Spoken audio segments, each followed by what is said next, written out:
Ria Films presents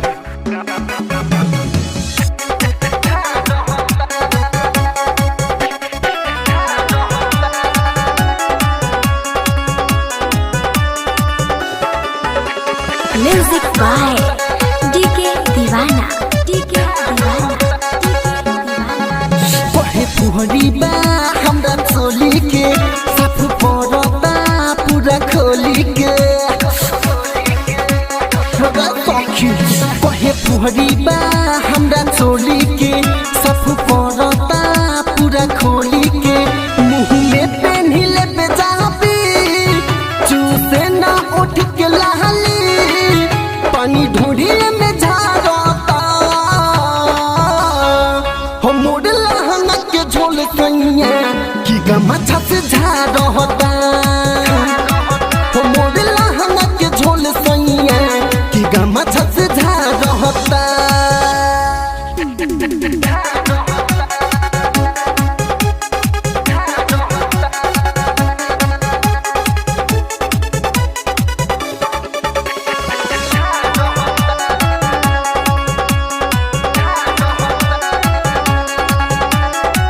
कहता छेड़ खानी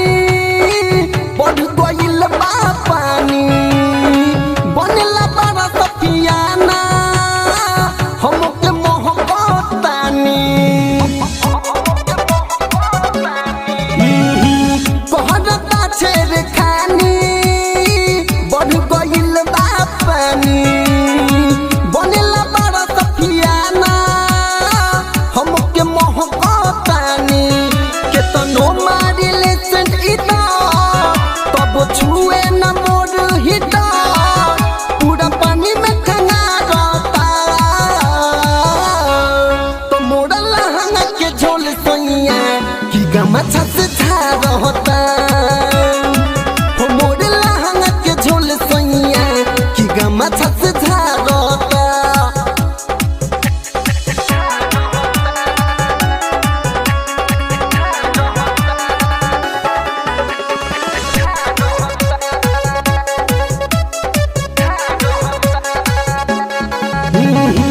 चोली के टूटे बटन तब न बदलेला मन छछनता मोर जियारावा हरता पुरैया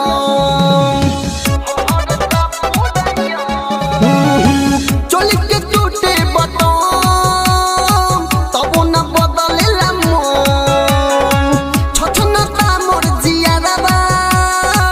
हरता पुरैया कहे राइटर निशान दूर हो अंजे अनजान के देह में न मोर जवनिया के जागता हम मोर लहंगा के झोल सैया की गमछा से झाड़ता हम मोर लहंगा के झोल सैया की गमछा से झाड़ता कहे पुहरी बा हमरा चोली के साफ पड़ता पूरा खोली के कहे पुहरी बा हमरा चोली के साफ पड़ता